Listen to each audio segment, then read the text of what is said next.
Salut, c'est Pascal. Aujourd'hui, j'aimerais vous présenter un outil génial qui permet de définir le modèle économique d'une entreprise. Alors cet outil, il est téléchargeable juste en dessous de la vidéo, donc je vous ai mis un lien dans la description. Je vous invite à la fin de la vidéo, évidemment, à le télécharger. Alors avant de démarrer, j'aimerais vous poser une question très simple en fait. Est-ce que, selon vous, imaginons je voudrais monter un restaurant, selon vous, est-ce que je peux démarrer un restaurant sans avoir de menu, sans avoir de chef et sans avoir d'ingrédients? Évidemment, la réponse est non, puisque aujourd'hui, un restaurant, quand il accueille les clients, à un moment donné, il va falloir leur servir quelque chose à manger. Et pourtant, ce mécanisme dont je vous parle aujourd'hui, c'est un mécanisme qui est très connu sur Internet et très utilisé sur Internet. Ah, vous dites peut-être, de quoi est-ce que tu me parles, Pascal? En fait, c'est simple.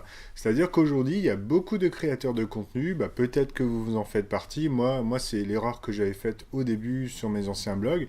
En fait, donc les créateurs de contenu, ça peut être, voilà, vous avez une chaîne YouTube, vous écrivez des livres, des articles sur un blog, ou vous avez un podcast. En fait, ces créateurs de contenu, qu'est-ce qu'ils font généralement? Ils démarrent, voilà, la plupart du temps, on va parler du blogueur. Un blogueur, il démarre son blog et il écrit. Voilà, tous les jours, il publie un article ou toutes les semaines selon son rythme.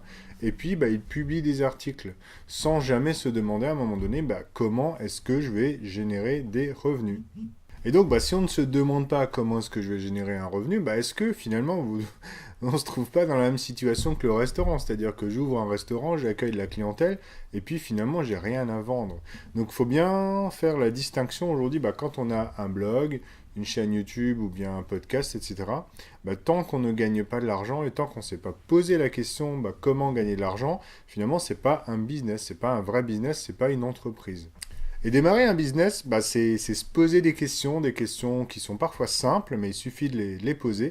En fait, ces questions, c'est quoi? C'est déjà qu'est-ce qu'on va vendre, à qui, comment, combien, etc. Donc c'est vraiment des questions très très simples, mais si vous démarrez aujourd'hui, vous commencez par installer WordPress, vous dites ouais, je vais créer mes 10 premiers articles, et puis dans 6 mois, on se retrouve, vous dites bah oui, aujourd'hui j'ai écrit mes articles, et finalement je sais toujours pas quoi vendre, je vous dirais peut-être, voilà, il n'est pas trop tard, mais à un moment donné, il va falloir définir votre modèle économique et ce qu'on appelle en anglais le business model. Alors peut-être qu'aujourd'hui, vous avez déjà démarré votre blog, vous avez déjà, je ne sais pas, un podcast, etc. Et puis au lancement, vous vous êtes dit, tiens, voilà, je vais commencer, puis je verrai bien si ça va marcher, s'il y a des gens, et puis je verrai un peu plus tard comment gagner de l'argent.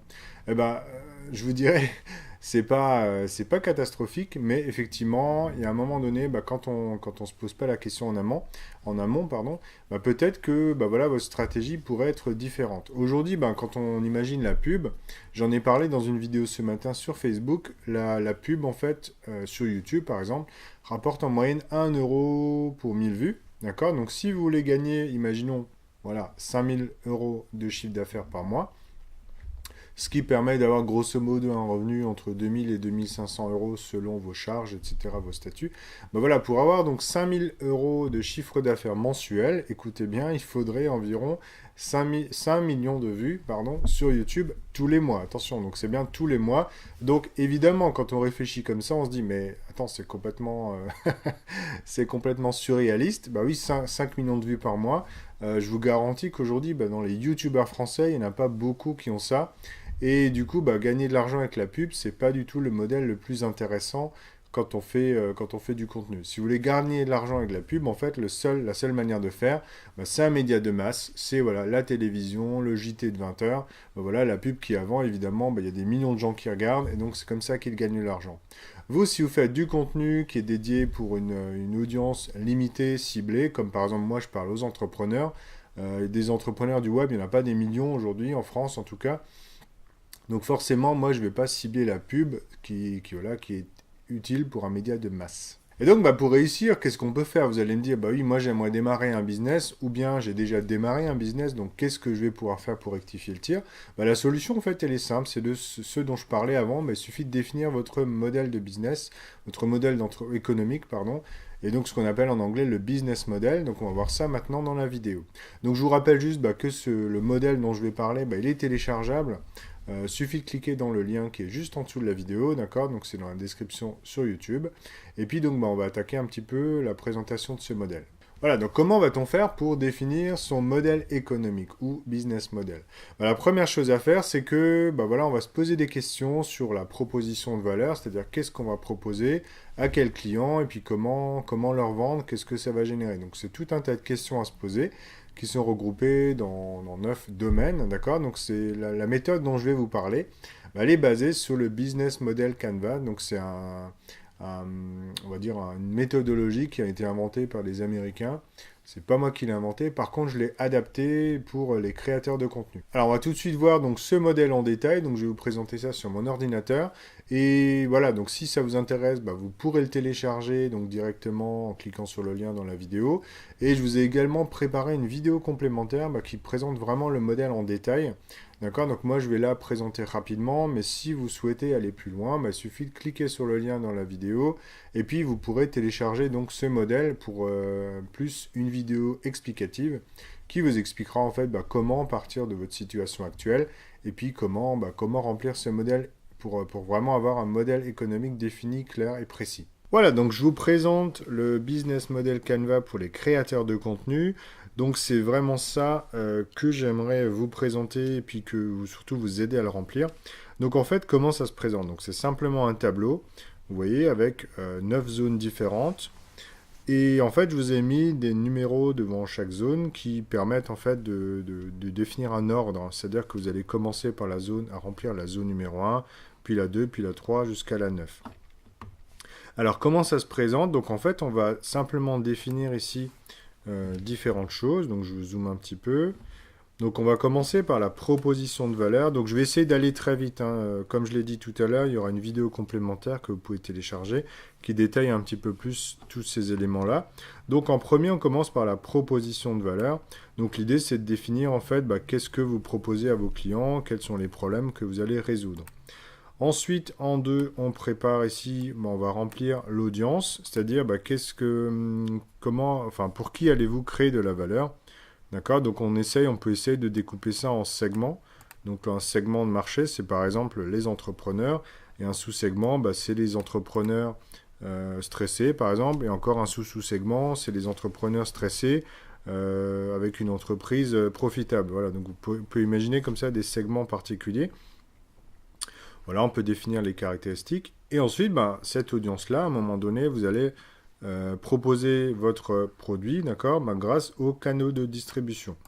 Donc en fait, les canaux, c'est quoi? C'est simplement le mécanisme qui permet de faire connaître votre produit à votre audience. Donc ici, on va peut-être parler de votre blog, de votre podcast, de votre chaîne YouTube, etc. En 4, on va définir la relation client. Donc comment allez-vous avoir vos clients, comment allez-vous les garder, et surtout comment allez-vous augmenter le nombre. C'est-à-dire qu'une fois que vous avez, on va dire, démarré votre activité, à un moment donné, il faut aussi essayer de construire quelque chose de plus grand. Ensuite, cinquième élément, on va parler de revenus, c'est-à-dire qu'ici, vous allez réfléchir comment vous allez générer des revenus grâce à votre audience. Donc, ce que je disais tout à l'heure, on peut avoir différents modèles, ça peut être la vente de produits, physiques ou bien numériques, il y a différentes solutions. On peut aussi utiliser la publicité, l'affiliation ou d'autres moyens. On peut aussi réfléchir au modèle de vente, est-ce que vous allez vendre une fois, plusieurs fois, des licences, des abonnements, etc. Quels sont les moyens de paiement utilisés par votre audience? Donc, il faut vraiment se poser la question, parce que si vous ciblez aujourd'hui les jeunes, je l'ai déjà dit, je crois, dans une autre vidéo, les jeunes n'ont pas accès à la carte de crédit, donc pour payer en ligne, c'est assez difficile. Donc, voilà, si c'est votre cas, il faut trouver d'autres moyens. Ensuite, à quelle fréquence aussi? Parce que ça, c'est une question importante à se poser. Est-ce que vous allez lancer des produits une fois par an, tous les mois, etc. Et quelle est votre gamme de prix? Est-ce que vous allez faire des produits plutôt à 10, 15 euros, à 100 euros ou à 1000 euros par exemple? Voilà, donc une fois que vous avez réfléchi à votre système de génération de revenus, à un moment donné, vous allez ensuite passer à la zone numéro 6 qui concerne les ressources. Donc là, en fait, on va se demander quelles sont les ressources nécessaires pour la proposition de valeur, d'accord? Donc par exemple, ici, c'est le problème que vous allez résoudre. Pour les canaux, est-ce qu'il y a des canaux particuliers? Est-ce qu'il faut des ressources particulières? Et pour la relation client. Donc, par exemple, moi j'ai mis quelques exemples vraiment très très simples. C'est à un moment donné, il faut peut-être des ressources financières. Vous avez peut-être besoin de cash pour démarrer votre entreprise. Vous avez peut-être besoin de ressources intellectuelles comme des compétences, d'accord? Monter une chaîne YouTube, par exemple, c'est pas quelque chose qu'on fait comme ça en claquant des doigts. Ou bien vous avez besoin aussi de sous-traitance, si par exemple vous voulez faire du développement ou bien du design, ce genre de choses. Ensuite, à un moment donné, quand vous avez défini les ressources, on va passer aux partenaires. Donc les partenaires, en fait, c'est quoi? C'est simplement, voilà, c'est on va dire les acteurs externes qui vont vous aider à résoudre, à générer la proposition de valeur. Donc les partenaires, à un moment donné, il faut se poser la question, quels sont les partenaires nécessaires? Donc peut-être que vous n'en avez pas.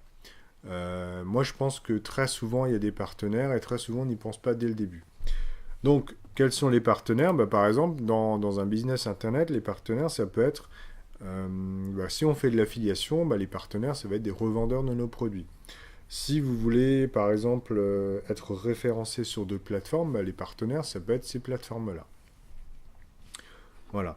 Et donc, 8e élément par la suite, pardon, il est là, les activités. Donc là, à un moment donné, vous allez vous demander quelles sont les activités les plus importantes pour que votre business fonctionne. Donc quand on travaille dans la création de contenu, l'activité la plus importante, c'est peut-être déjà la création de contenu. Donc ça peut être la rédaction d'articles, et puis aussi la création de produits. Donc c'est vraiment deux choses à faire, et deux choses vraiment à détailler. C'est-à-dire qu'est-ce que vous allez faire, quel type de produit, quel type de contenu. Et ensuite, quand on a défini ça, on passe à l'étape numéro 9. L'étape numéro 9, en fait, donc c'est la zone des coûts. Donc ici, vous allez vous demander quels sont les coûts les plus importants générés par votre modèle économique. Alors, ça peut être deux choses. Ça peut être des ressources qui coûtent de l'argent ou bien des activités. Alors, par exemple, voilà, les ressources, ça peut être des ressources externes comme par exemple l'hébergement, le design, la sous-traitance, j'en ai parlé avant. La publicité aussi, c'est pas à négliger. On peut pas aujourd'hui, c'est très très difficile de démarrer un business sans aucune publicité. Le développement, d'autres externalisations ou des services en ligne. Donc si par exemple vous avez besoin de gérer une mailing list, il est important de préciser qu'est-ce que vous allez utiliser comme service en ligne.